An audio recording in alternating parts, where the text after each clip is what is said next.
Bienvenidos a esta tercera semana del ciclo de conferencias sobre la renovación de las salas de pintura gótica española del museo.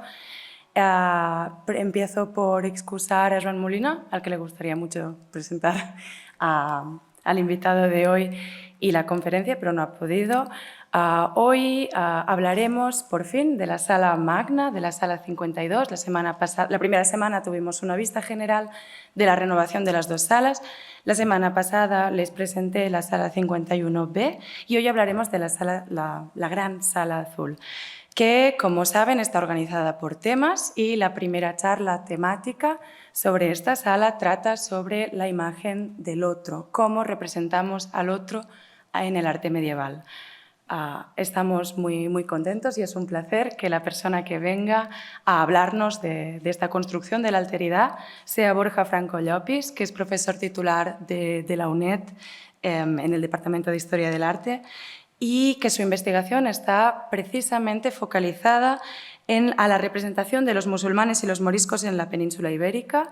Es coautor de diversas monografías, como la que se llama Pintando al converso, la imagen del morisco en la península ibérica, publicada recientemente en 2019 por la editorial Cátedra y traducida recientemente al italiano, o también Imágenes del Islam y fiesta pública en la corte portuguesa, de la Unión Ibérica al terremoto de Lisboa, aún más reciente, publicado en la editorial TREA en 2021. Estos son solo algunos ejemplos. Nuestro invitado de hoy tiene una larga trayectoria académica y muchísimas publicaciones, y ha trabajado como docente e investigador en la Universidad Autónoma de Barcelona, en la UNED, en la Universidad de Lleida, pero también en muchos centros extranjeros como Visiting Scholar. Les cito solo algunos porque la lista es muy larga. Ha estado, por ejemplo, en la Escuela de Historia y Arqueología de Roma, el Instituto Storica per il Medioevo de Roma también, en el Warburg Institute de Londres, en la Johns Hopkins University de Baltimore, o en la Universidad de Berkeley, en California, en Harvard. Les he dicho, la lista es larga. Y recientemente, hace solo unos meses, acabó una beca aquí en el Museo del Prado. Contaba con la beca Gondria Variandaran Jr. De investigación. Y sin esperar más, les dejo con Borja.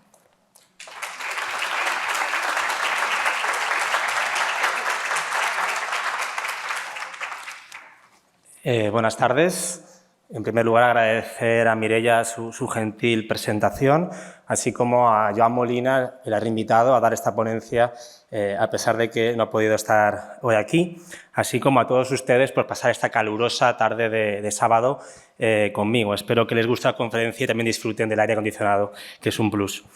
Es un honor y una responsabilidad estar aquí en uno de los museos más importantes del mundo para hablar de un tema al cual me dedico ya desde 2010, ya son casi 15 años estudiando la imagen del otro, en particular la imagen del Islam, y gracias a proyectos financiados por el Ministerio de Ciencia y Tecnología, la Fundación BBVA, pero sobre todo la beca Gondra Barandarian Jr., que disfruté de octubre a diciembre de 2021, gracias a la cual, además de bucear en los fondos de la institución, los fondos bibliográficos, pude conocer de cerca los intríngulis de este museo, así como pruebas matéricas que les mostraré hoy al final de la conferencia, y sobre todo de discutir con expertos como el propio Joan Molina, Ana González Mozo, Javier Arnaldo, Pedro Martínez, sobre todas las cuestiones que hoy espero que disfruten conmigo sobre el tema de la alteridad.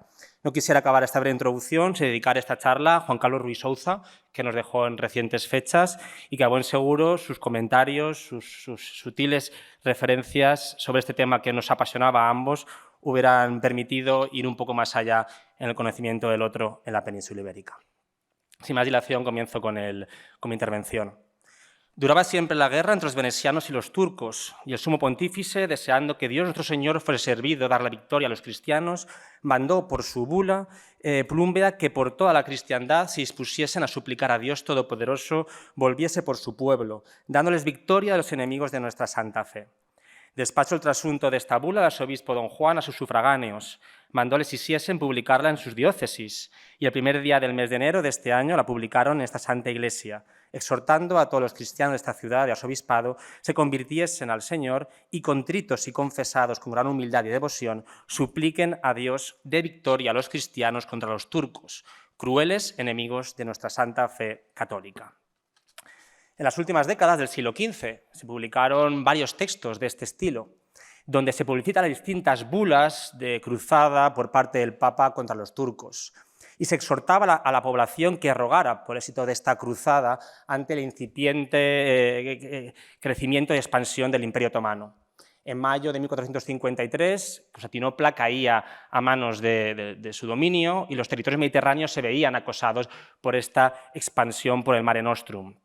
En este contexto de temor hacia el turco debemos situar una de las obras cuya iconografía, a mi entender, es de las más sorprendentes de la colección de pintura del siglo XV del Museo Nacional del Prado, la de San Vicente, diácono y mártir, con un donante.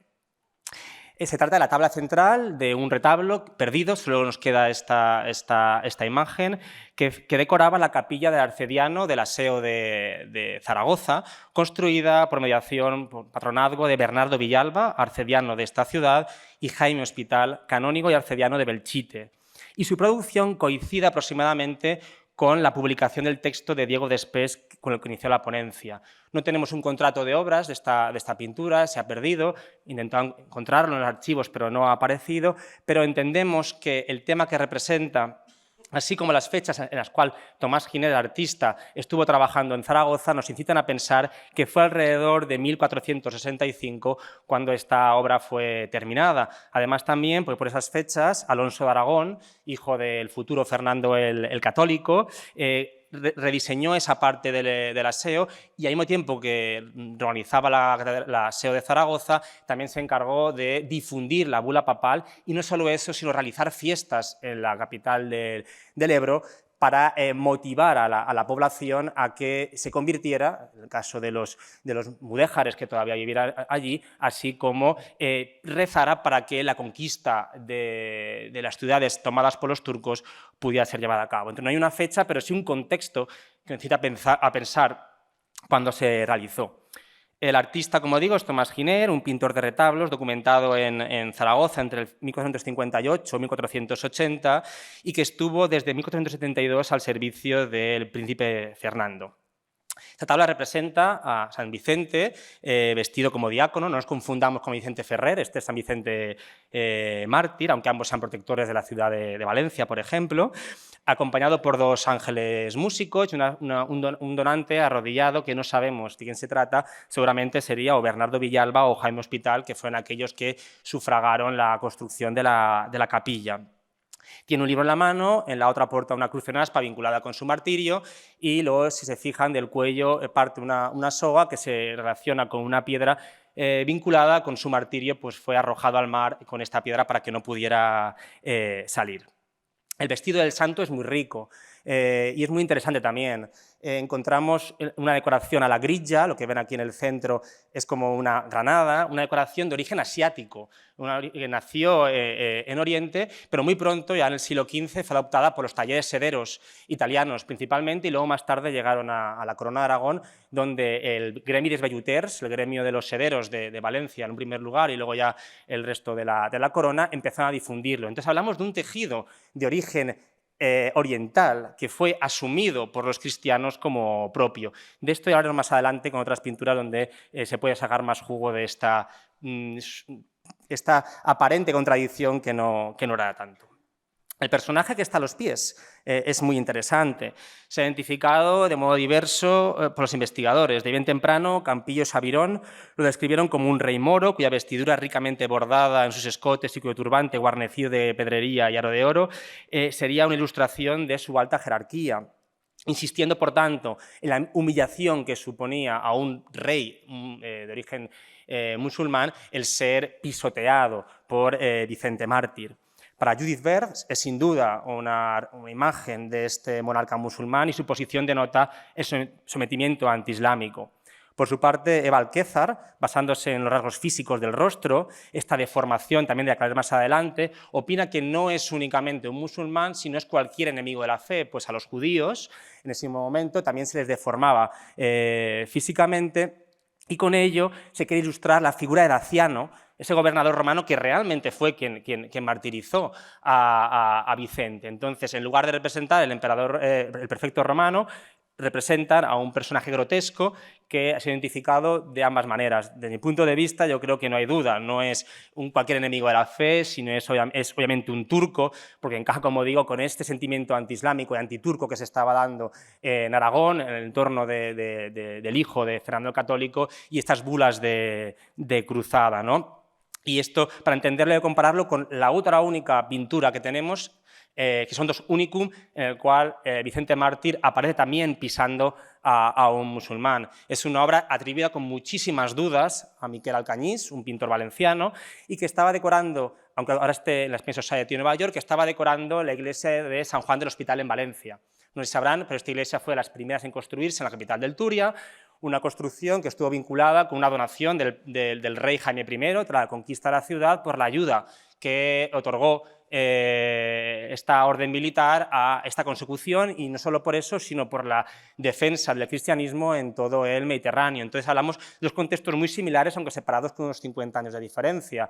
Una pieza creada en Valencia para una orden que luchaba contra el Islam y potenciada por Jaime I, y una pintura creada en Aragón que estaba representando esas rogativas, esta bula contra los turcos, utilizando un personaje como es Vicente, que era común a toda la corona aragonesa. Él estuvo viviendo en Huesca, Zaragoza, Bueña, Teruel, Moralles, Segorbe, Sagunto y la propia Valencia.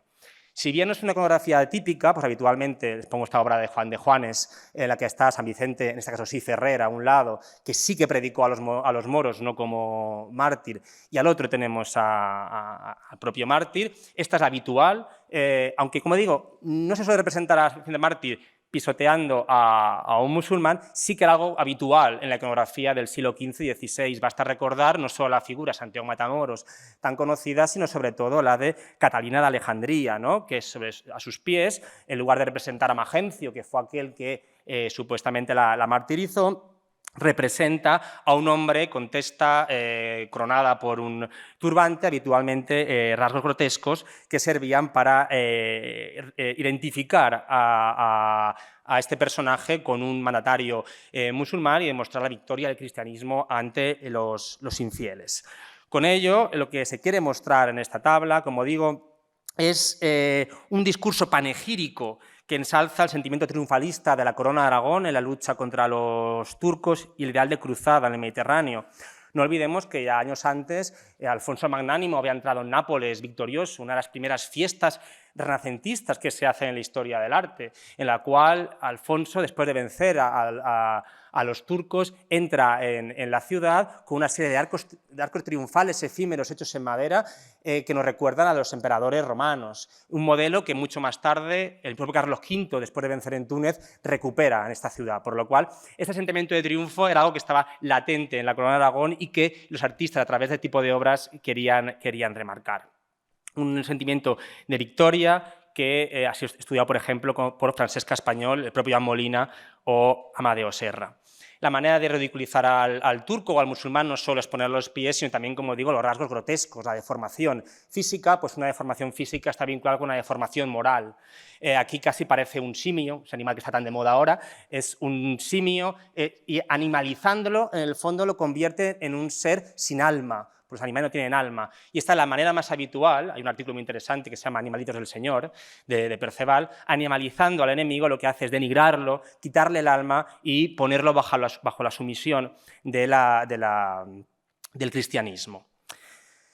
En esta misma sala, justo al lado, las salas nuevas que ha organizado Joan Molina, encontramos una pieza sobre la cual voy a contarles más interrogantes que respuestas. Se ha publicado muchísimo sobre esta serie de pinturas que ilustran los milagros de los santos médicos. Estoy de acuerdo con la mayor parte de las teorías, pero creo que aún hay cuestiones que deberíamos afinar y que a día de hoy no he podido resolver. Y creo que una de las virtudes de los investigadores es ser honesto y, si no llegamos a decir nada nuevo, remitirnos con dudas a lo que se ha dicho y esperar en un futuro tener las claves para poder interpretarlas.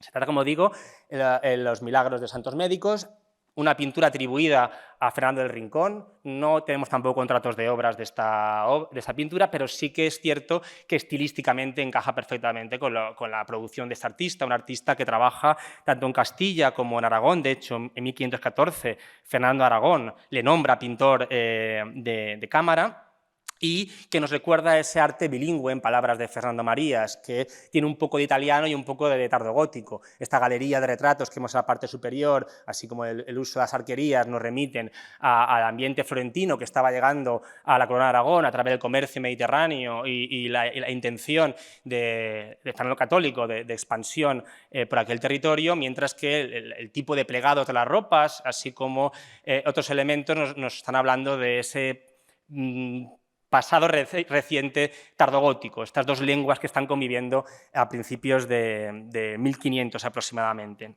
En esta pintura se representan los dos principales milagros de los santos Cosme y Damián. El primero de ellos es una esquina, y el que menos atañe a la imagen del otro sería cuando extraen de la boca de un segador una serpiente. Pero, como digo, más interesante, vinculado con la alteridad, sería el de el trasplantar la pierna de un otro a un clérigo. Este clérigo tenía serios problemas, si se fijan, tiene la pierna gangrenada. Sabemos que parte de estas heridas son repintes posteriores, pero ya al inicio el pintor las incluyó. Que se encontraba la pierna gangrenada, no podía dormir, sufría mucho, y una noche se le aparece en Cosme y Damián, que lo que hacen es ir al cementerio, coger la pierna de un moro o etíope. No tenemos certeza de qué es, porque en las traducciones de Santiago de la Vorágine, que es la fuente principal para analizar estas pinturas, habla tanto de etíope como de mauri, o sea, de moro, o sea, un otro al fin y al cabo. Van allí, le estirpan la pierna y se la implantan al clérigo, ¿no? Es un tema que resulta muy interesante porque es representado de manera muy repetida durante los 30 años de principios del siglo XVI. Hay algunos ejemplos anteriores, sobre todo en la zona catalana, Jaume Huguet, entre otros, pero es entre 1490 y 1520 cuando se produce una expansión de esta devoción. Tenemos, por ejemplo, la obra de Pedro Berruguete, que se conserva en Burgos, o la de Andrés Sánchez de Oña, también en esta misma ciudad, así como la de León Picardo o la de Felipe Bigarni, por citar algunos ejemplos. Justamente esos 30 años fueron capitales en el devenir de la historia de España. Tengan en cuenta, en 1492 se toma el reino nazarí de Granada, la última ciudad, el último bastión que quedaba en la península ibérica, y empiezan los procesos de conversión de los moriscos. En 1501 se les fuerza a ser cristianos y en Granada, y en 1520 en la corona de Aragón. Periodos convulsos en los cuales los clérigos están debatiendo cómo integrar a ese otro en el discurso cristiano. Y también coincide, a su vez, con la llegada masiva de numerosos esclavos norteafricanos que llegan gracias a la expansión que Cisneros había empezado con la toma de Orán.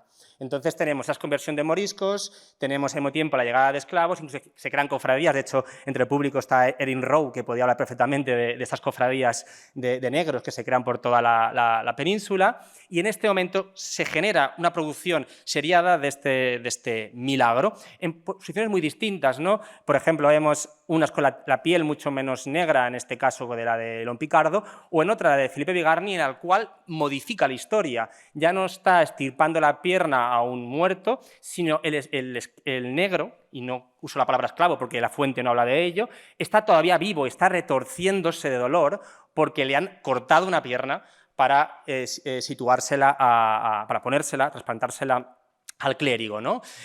Sobre esto ha trabajado muchísimo Carmen Fracchia y nos dice que todas estas pinturas o esculturas están todas en un mismo círculo de patrones esclavistas, y según ella opina que no sería más que una idea de cómo incluir en el cuerpo de la Iglesia, que sería el cuerpo del clérigo, ese nuevo miembro que podía ser bien el morisco o sobre todo el esclavo, y que en el caso de Bigarni, que está aquí sufriendo el personaje negro, sería una crítica a esa esclavitud en el momento en el cual se estaba debatiendo qué estatus social tenían estas personas que estaban integrándose, entre comillas, muchas comillas, a la sociedad hispánica. Esta es la interpretación que me parece muy interesante, muy adecuada, pero a mí me surgen más dudas y está vinculada con el propio acto de trasplantar y no con el color de la piel, porque el concepto de raza que tenemos a día de hoy, vinculada con la negritud y pues, movimientos como el de Black Lives Matter, no era así en el 14, 15 y 16. El color de la piel no marcaba, no distinguía, no extrañaba ver a alguien negro y por eso se le segregaba. Lo que marcaba y distinguía era el linaje. La raza era solo para caballos, principalmente, así lo dice Covarrubias, el primer diccionario de la lengua castellana. El linaje se transmitía a través de la sangre y sobre todo de la leche, los dos fluidos corporales más importantes. Entonces, lo que me llama la atención en todo este discurso, y teniendo en cuenta que también al principio del siglo XVI se empieza a trabajar con Miguel Servet y otros muchos el tema de la circulación de la sangre por el cuerpo, es ¿por qué no hay cierta discusión en qué podía producir a un clérigo que la sangre de un infiel corriera por sus venas? Porque esto era muy mal visto en el momento en el cual se están creando, por ejemplo, los estatutos de limpieza de sangre, ¿no? Y se están persiguiendo a las marranos, a los judeoconversos tras la expulsión de 1492. Entonces, yo creo que aún nos falta una clave que nos ayude a interpretar esta pintura, este conjunto de pinturas, pero en el fondo, como digo, pensar y crear nuevas preguntas siempre es productivo y ojalá en unos años les pueda contar algo nuevo o si no quedarnos con esta interpretación que me parece muy válida de la integración de la esclavitud en el cuerpo de la sociedad cristiana. La última parte de mi ponencia se va a centrar en un tercer aspecto, que es el de mostrar que la representación del musulmán y sobre todo del andalusí en la cultura visual del siglo XV y principios del XVI no responde a una confrontación de dos polos antitéticos. No todo es la historia que nos cuenta Vicente Mártir pisando a un turco. El Mediterráneo es un espacio permeable, es un espacio fluido, poroso, en el cual los objetos viajan, se resemantizan, toman nuevos significados, en el cual no todos son enfrentamientos, ¿no? De hecho, numerosos objetos que en un origen eran andalusíes, granadinos principalmente, son tomados por la nobleza castellana y aragonesa como cristianos y poco a poco se van integrando en el discurso identitario de la sociedad del XV y el XVI. La palabra identidad me da mucho miedo utilizarla porque es muy compleja, entonces también tómela con comillas. A lo mejor hablamos mejor de identidades, porque hay muchas identidades a la vez en la península ibérica durante el siglo XVI. Entonces intentaré comentarles, hacerles ver que no era ni blanco ni negro siempre, aunque la obra de Vicente Mártir pueda demostrarlo, sino que hay muchos matices y que muchos artistas integraron en sus discursos elementos de la cultura andalusí como distinción social, como riqueza. Un ejemplo sería esta obra que no está expuesta en el museo, aunque forma parte de su colección, del Museo del Prado, que ya tiene una especie de tienda de campaña que nos remite a las tiendas otomanas y sobre todo tiene una alfombra con una decoración también muy vinculada al Imperio Otomano y sobre todo con inscripciones en árabe totalmente legibles. De hecho, hay que empezar un proyecto de investigación sobre el significado de estas inscripciones en la cultura material del momento. Algo ya no solo inscripciones, también, por ejemplo, en Masala 51 tienen esta magnífica obra de Bermejo y se fijan en los detalles, aparecen estas estrellas o motivos geométricos que nos remiten al trabajo de la madera que, por ejemplo, los talleres toledanos de mudéjares estaban realizando, por lo cual la integración de estos elementos no extrañaba nada a la sociedad del momento y eran constitutivos de una realidad social, de contactos, de espacios de gustos compartidos que se dio en ese momento. Algo que también sucede, por ejemplo, en artistas foráneos, como Jan van Eyck, ¿no? También se ha publicado sobre si la estructura en la cual se inserta esta imagen no sería una kubba de origen musulmán, así como algunos elementos decorativos también vinculados con ese pasado.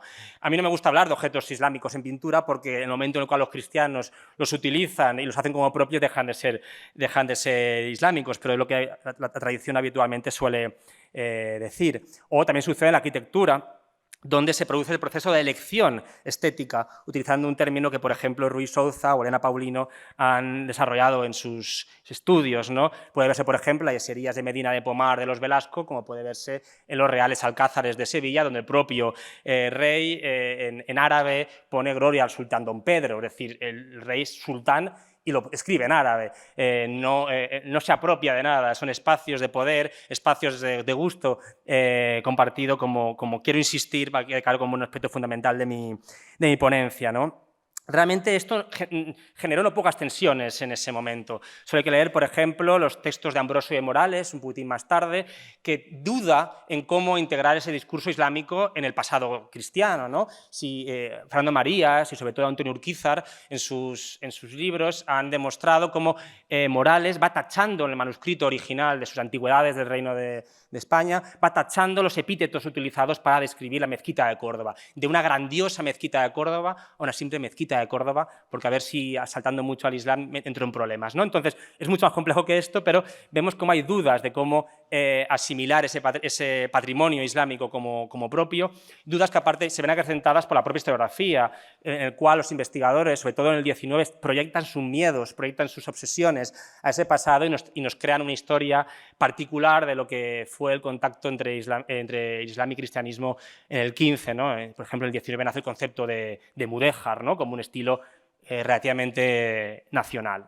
Entonces, en este contexto muy complicado se pueden entender las obras que voy a trabajar y espero que tras verlas entiendan un poco a qué me estaba refiriendo. Y empezaremos por esta tabla, que está en la sala 57, una crucifixión de Juan de Flandes, que formaba parte del retablo de Catedral de Palencia, y que hace pocos años entró a formar parte de la colección del Museo del Prado. Todas las pinturas que vamos a ver están datadas entre 1500 y 1520 aproximadamente, en ese ambiente comentado complejo, no solo de conversión, sino también de choque de discursos identitarios y de cómo incluir ese elemento de origen andalusí en la cultura cristiana. Sobre esta tabla han publicado muchísimo María Pilar Silva Maroto y Juan Carlos Ruiz Souza, y a través del diálogo encontramos cuestiones muy interesantes. Por ejemplo, ellos determinaron que el edificio que se ve al fondo, a la izquierda, no es uno cualquiera, no es un paisaje de origen flamenco, porque Juan de Flandes venía de allí y luego trabajó para Isabel la Católica en Castilla. Se trata de la Alhambra de Granada, justamente la visión que se vería de la Torre de Comares desde la parte alta del Generalife, ante la reforma que Carlos V principalmente llevó a cabo. Una obra que el artista conocía perfectamente porque había vivido con Isabel la Católica en dicho palacio y que además estaba concebido como un palacio cristiano, es decir, ya se había cristianizado, al menos ideológicamente, este espacio. Además de por esta aportación, es muy interesante que los estudios reflectográficos, por si no lo saben, una reflectografía infrarrojo es una técnica en la cual traspasa la cámara de fotos, traspasa una micra, depende del foco, en la capa de pigmentos y vemos lo que había detrás, el dibujo subyacente, ¿no? Gracias a esta prueba pudieron ver en su caso que en un principio había pintado otras figuras, vemos a dos personajes con turbante, con una darga, que es este escudo bivalvo, una darga que es un escudo que utilizaban las tropas andalusíes y que luego más tarde los cristianos también utilizaron porque era muy ligero y permitía moverse con facilidad, y que también se utilizó en la fiesta, en los juegos de cañas, una suerte de ejercicios militares que los cristianos en las fiestas utilizaron. Aquí en la Plaza Mayor, por ejemplo, si van al Museo de la Ciudad, podrán encontrar imágenes de la Plaza Mayor con este tipo de representaciones, ¿no? Entonces vemos a dos personajes que visten a la morisca, a la moda morisca, que han sido eliminados de la pintura y que compartían espacio con otro soldado que porta una armadura a la romana, una armadura clásica. Esto ahora nos puede sorprender, nos puede chocar, pero en la sociedad no es más que un reflejo de esta sociedad de principio del siglo XVI y finales del XV. Si estudiamos los inventarios de bienes de los nobles del momento, demuestran que poseían al mismo nivel y no una por encima de la otra, estaban entendidos como elementos de riqueza al mismo nivel, las adargas de origen islámico, morisco, con las armaduras que procedían de Roma o de Italia o que eran creadas por los talleres hispánicos siguiendo el modelo romano. Unas armaduras a la morisca que no viajaban solas, que vienen acompañadas de aperos y tejidos, de los cuales volveremos a hablar más adelante, y que viajaron a ciudades como Barcelona, Génova, Valencia, y que eran que viajaban todo junto y que eran muestra de esa exportación de bienes que se dio en todo el sur de Europa. Así pues, no es nada extraño encontrarnos con ambos elementos en una misma pintura, armaduras italianas, adarga y turbantes a la morisca. Es obvio que los objetos hablan. que los objetos portan identidades, que yo si me pongo un vestido X es porque quiero transmitir esa idea de mí. Si me pongo una corbata hoy es porque estoy en el Museo del Prado, habitualmente no la llevo. Es decir, lo que me pongo me hace o me representa. Y es obvio que una darga se puede vincular con el Islam, es obvio que una armadura romana se puede vincular con Italia, pero por sí solos no pueden servir para condenar a quien las porta. Es decir, no podemos actuar como inquisidores y si vemos a un personaje que lleva una darga decir, este es musulmán. No, hace falta muchos más elementos que nos ayuden a contextualizarlo y de eso voy a hablar en esta parte final de la ponencia. Debo decir que ni Ruiz Souza ni yo hemos sabido por qué borró esas figuras, no tenemos documentos que certifiquen, pero nos parece interesante. Los artistas están borrando como Morales borraba en su manuscrito algunos elementos. Y también puede verse esto en esta obra de Juan de Flandes, que formaba parte del mismo retablo, pero todavía está en la Catedral de Palencia. De nuevo vemos un soldado vestido a la romana, con armadura romana, con una darga de origen morisco, pero la clave está en esta figura. No puedo traer la reflectografía en infrarrojos porque no la dispongo, pero he leído sobre ella y es muy interesante. En un principio, esta figura que estaba yacente vestía como la otra, con un tocado idéntico a este soldado, no tenía barba, no tenía la coloración más oscura, ni tenía la cicatriz. O sea, el estudio matérico, lo que no se ve, ese dibujo subyacente, nos mostraba una figura que sería muy similar a esta. Pero Juan de Flandes, en un momento dado, decide cambiar eso y ponerle un turbante, poner una barba negra y, sobre todo, marcar esta cicatriz que puede vincularse con una herida de guerra. Aquí estamos viendo muchos elementos juntos, muchos elementos combinados, en el cual nos denota que el artista sabía muy bien el peso semántico de cada uno de estos cambios, y aquí sí que podemos determinar que lo que está representándose es una victoria del cristianismo frente al Islam con esta figura yacente. Pero digo, no es un único elemento, este personaje no tiene por qué ser un musulmán porque lleve esta darga. Y esto podemos verlo en más pinturas de esta misma cronología, y para eso me referiré a otra obra que se encuentra en las 51A, el Cristo ante Pilatos de Rodrigo y Francisco Osona. Son dos artistas de final del 15, principio del 16 de la corona aragonesa, que también presentan esa obra bilingüe. Ellos mantienen ciertos estilemas de origen tardogótico y los mezclan con ese nuevo lenguaje italiano que había llegado a Valencia con las pinturas de Paolo San Leocadio para el testero de la catedral.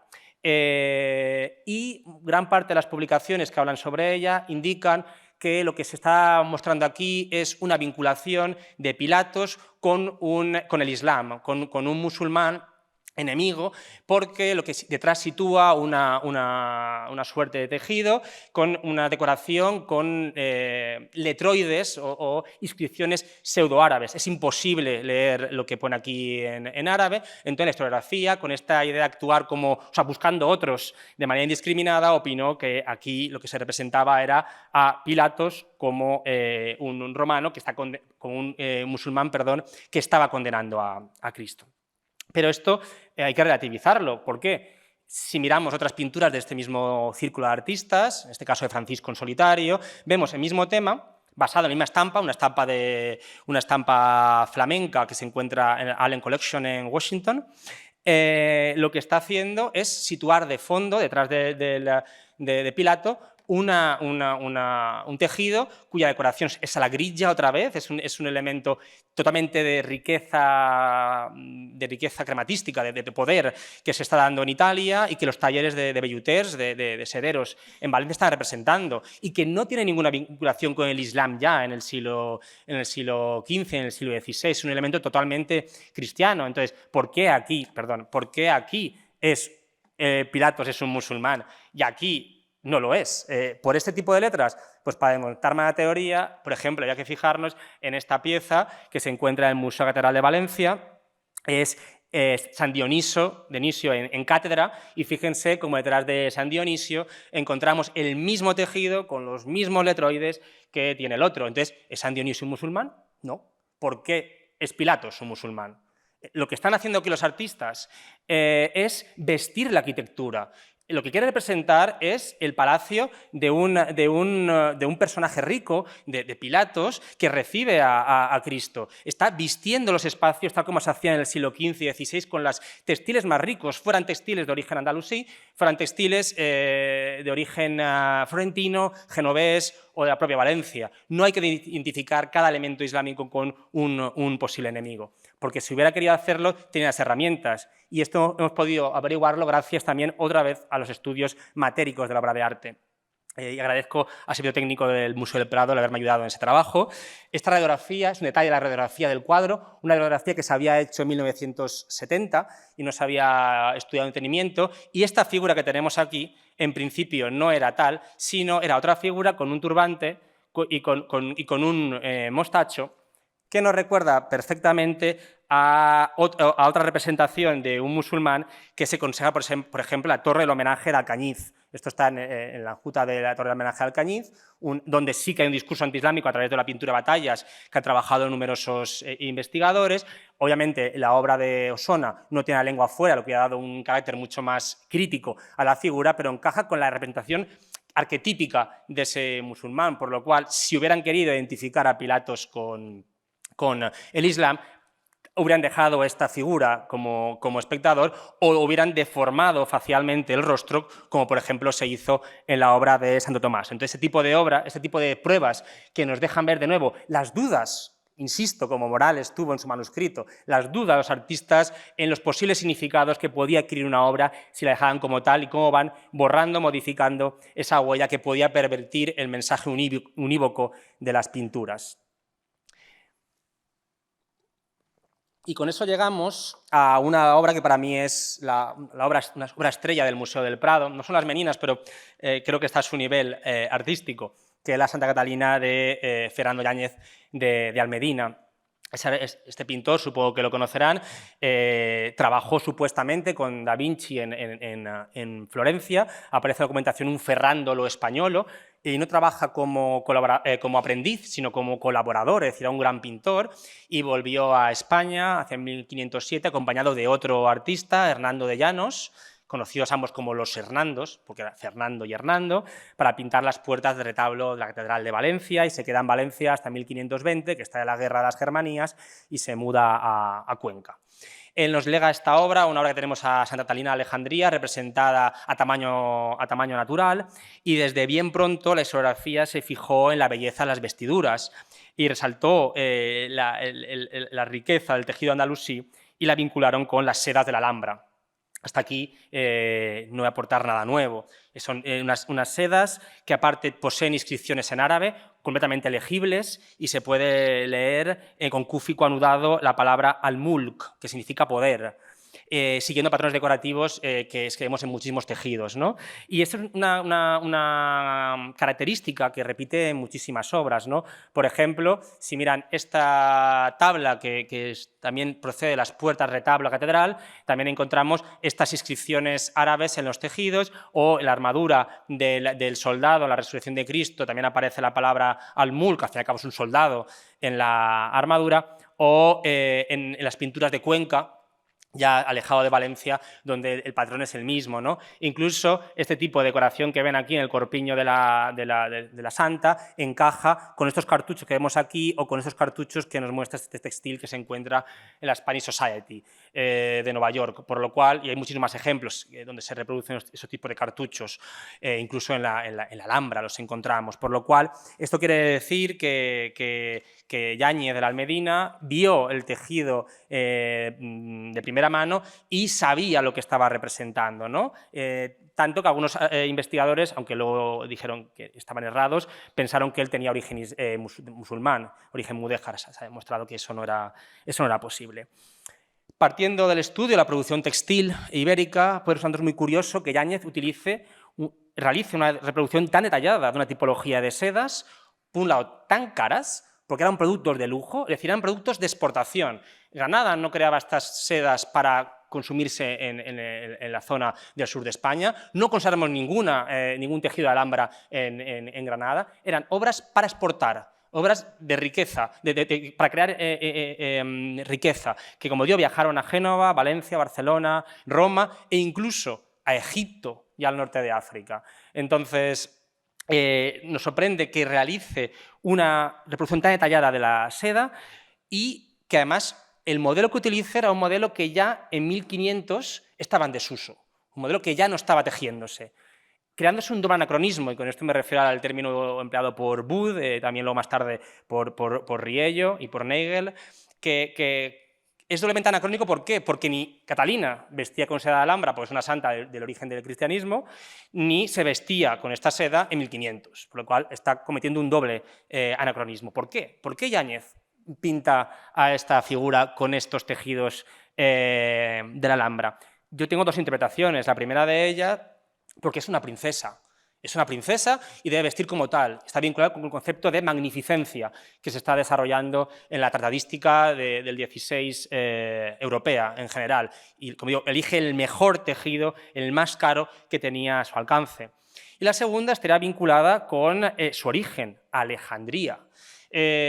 Investigadores como Ana Echevarría han encontrado talleres mudéjares valencianos trabajando en Alejandría, en Egipto, y han estudiado todo el tráfico de piezas desde Egipto hasta España. También lo hicieron en otro tipo de obras Susana Calvo Capilla, por ejemplo. O sea, que era un comercio muy habitual, por lo cual tal vez sucede lo que Ruiz Souza o Pereda estudiaron con el San Mauricio del Greco, el Mauricio que está en el Escorial, un santo norteafricano que en lugar de representarse negro lleva una espada jineta que se le puede identificar como el norte de África. Es decir, que tal vez la elección del tejido esté vinculada con esa identificación que un valenciano podía tener de un textil que desde hacía muchos años se estaba comerciando entre Egipto y Valencia. Por tanto, no solo es magnificencia de la santa, sino también identificación geográfica del personaje. Una cosa muy interesante y a la vez compleja.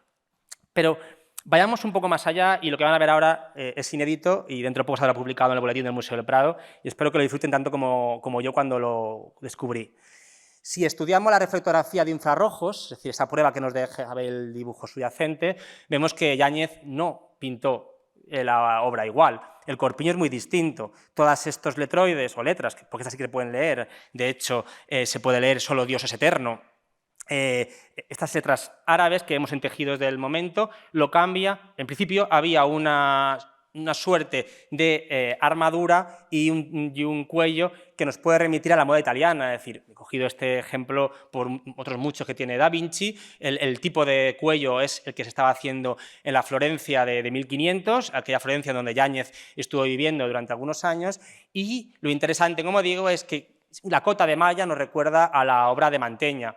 Y no solo esto, sino otros detalles que no quiero desvelar todavía aquí porque estamos trabajando en ello para una posible futura publicación, pero que nos sirven para demostrar que Yáñez no solo estuvo en Florencia, Yáñez también subió hacia el norte y pudo conocer la obra de Mantegna. En un principio, Catalina no era una princesa, era una guerrera. Era ejemplo del Miles Christi, del caballero cristiano que lucha contra el enemigo, y lo que hace finalmente el artista es eliminar esos elementos y realizar un tejido que está mucho más vinculado con lo que realmente viajaría, en sus aperos, viajaría con las sedas de la Alhambra. Aquí no hay un trasfondo ideológico en el cambio, no está borrando la identidad ni nada por el estilo, está creando una composición coherente desde el punto de vista estético, coherente desde el punto de vista artístico. No es una duda, como digo, ideológica, al menos esto creo yo, sino es una adecuación a ese ideal de belleza que unos mejores artistas del principio del XVI estaba creando. Bien.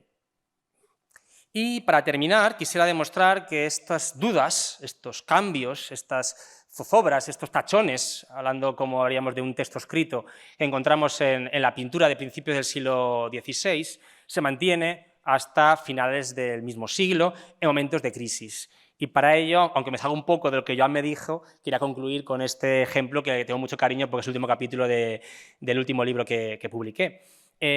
Aquí se representa San Esteban acusado de blasfemo, es una obra de Joan de Joanes. Joan de Joanes es uno de los mejores pintores de mediados del siglo XVI, al nivel de Luis de Morales, por ejemplo, y realizó esta obra para la iglesia de San Esteban de Valencia, una iglesia que estaba muy cerca a la morería, no pegadita, pero sí casi al lado, donde sabemos, por los registros parroquiales, que los moriscos, esos conversos del Islam, acudían obligados a escuchar la palabra de Dios. Juan de Juanes, antes de esto, había participado en las campañas de conversión, creando obras de arte que predicadores como Juan Bautista Agnesio utilizaron para convertir. Entonces, una persona implicada en todo este proceso de conversión, una persona que sabía escribir en latín, una persona que era muy culta y que tal vez estuvo en Italia. Esperemos encontrar una fuente que lo determine, aunque ya artísticamente es evidente que conocía a primera mano a Leonardo y a Rafael, así como a Sebastiano del Piombo.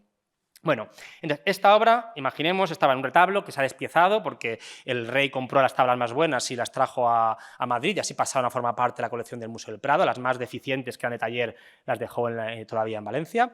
Y en unas tablas principales, cuando representa a San Esteban acusado de blasfemo, donde todos deberían de ser judíos, todos ellos deberían ser judíos porque están en el Sanedrín escuchando lo que dice el predicador, decide cambiar una figura. Lo que vemos en el centro no es un judío, lleva un turbante, lleva un tocado de origen musulmán, pero no solo eso, como digo, hay que sumar más datos para dar la identidad al objeto. Porta un mostacho igual que los turcos tenían en las pinturas del momento, tiene 2 verrugas que son al mismo tiempo síntoma de deformidad física que están vinculadas con la deformidad moral, como he dicho, esa es una crítica, y también son 2 verrugas que, por ejemplo, Mahoma tenía en la espalda, según las fuentes islámicas, y luego además, aquí no se ve muy bien, pero les invito a que vayan al museo, paseen a la rotonda y las vean de nuevo. Estas obras tienen el rostro un poco más oscuro y sobre todo mucho más duro, es decir, no es un rostro natural cuando era un artista, que como ven el rostro de Esteban, sabía sacarlo mejor, sabía decir alizada, ¿no? Entonces son muchos cambios y sobre todo se tapa los oídos. Tapa los oídos, no escucha la palabra de Dios como tampoco lo hacían los moriscos que allá acudían. ¿Por qué? Porque entre 1560 y 1570 estamos en unos periodos más inestables, como lo fue de 1500 a 1520. Se empiezan a detectar cartas de espionaje entre moriscos y turcos. El rey Felipe II publica la Real Pragmática, en la cual prohíbe a los moriscos ciertas tradiciones porque veía que nunca se integrarían a la sociedad cristiana, y eso explota en 1568 con la Guerra de las Alpujarras, la guerra más sangrienta que se hace en territorio peninsular, en la cual el propio don Juan de Austria tuvo, antes de irse a Lepanto, tuvo que acudir allí para pacificar. Entonces, un periodo muy inestable y en el cual lo que está diciendo es: si no escuchas la palabra de Dios, te conviertes en un turco, pero no un turco cualquiera, sino un turco feo, sin alma, deformado y, por tanto, pecador. La pregunta, después de analizar esto y de descubrir este cambio iconográfico, es cuándo se produce esta modificación. No tenemos el contrato de obras, no conservamos, a pesar de que Mercedes Gómez Ferrer ha encontrado algunos documentos que lo ponen en torno a 1563, parte del retablo, y que Juan Luis González también ha trabajado esta obra. No tenemos contrato del mismo, entonces, pero sí que tenemos la suerte, y esto es un privilegio, de tener muchas pistas que nos ayudan a trabajarlo. Por fortuna, tenemos el dibujo previo, o sea, el boceto, el esbozo que realizó antes de ponerse a pintar, que se conserva en Estocolmo, en el cual, si se fijan, hay muchas modificaciones que no voy a entrar a hablar de ellas desde el punto de vista, por ejemplo, de la figura de Cristo, que luego aparecen con más ángeles, el tipo de columnas, etc. Pero en este dibujo previo vemos que no existía esa figura con el turbante en un origen, ni el rostro era muy distinto al resto de los personajes que estaban rodeando al mismo. ¿Cuándo se produce el cambio? Mi pregunta era, antes de tener acceso a la reflectoración de infrarrojos, ¿se da el cambio de este boceto previo al dibujo que hace sobre la tabla? ¿Se da del dibujo a la obra definitiva, como por ejemplo ha sucedido con los Osona, con Juan de Flandes? Y gracias, como digo, de nuevo a estas pruebas matéricas, a estas pruebas técnicas, de las cuales no debemos olvidarnos, aunque hagamos historia social del arte, vimos que este cambio se dio del dibujo preliminar al dibujo previo de la obra. Aquí ya, cuando concibió la misma, ya cambió no solo el marco o la figura de Cristo, sino ya puso a esta figura con el turbante y con todos los rasgos que tiene la obra definitiva. De hecho, si se fijan, este juego lo permite, que no hay casi modificaciones ya del dibujo subyacente a hora determinada, ¿no? Entonces, este juego es muy divertido para ver que realmente es este paso previo el que se produce la modificación. En este caso no hay dudas, ¿no? Como los anteriores, está muy claro, aquí hay un mensaje pedagógico, un mensaje catequético, en un momento de crisis, de rebelión, de tensión, lo que quiere es mostrar la necesidad de escuchar la palabra de Dios y la conversión sincera para no acabar como turcos o acabar siendo expulsados, como sucedió finalmente en 1609. Así pues, a lo largo de esta conferencia he querido plantearles un viaje por las múltiples maneras que la alteridad se hace presente, no solo en las salas de 15, que acaba de estructurar Joan Molina y tal como me pidió, sino en la colección permanente del museo y en la cultura visual del mundo tardomedieval y moderno. He querido mostrarles que no hay una única manera de ilustrar al otro, que eran múltiples, tantos como otros existieron, sobre todo como cronologías y espacios. Debemos de dejar ya de estereotipar y de estudiar de una manera fósil esa relación con los otros y empezar a ver nuevas vías de análisis, contextualizar cronología y contexto geográfico.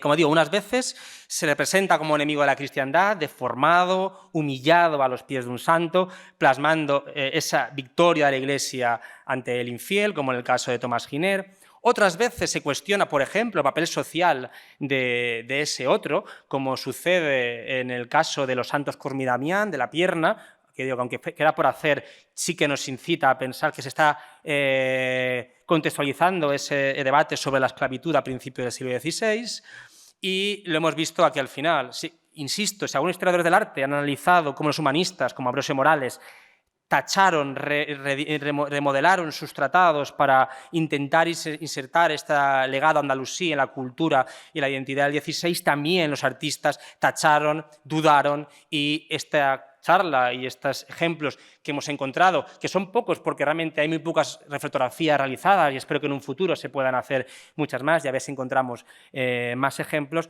nos abren nuevas cuestiones, nos abren nuevas preguntas que muchas de ellas no podemos resolver, tal vez nunca podamos hacerlo, pero nos demuestra que queda un largo camino por recorrer y con ello también reivindicar el papel como historiadores del arte en el estudio de los problemas como conceptos de raza, el concepto de identidad, el concepto de alteridad, cuestiones que por desgracia a día de hoy todavía acucian a las sociedades actuales. Muchas gracias.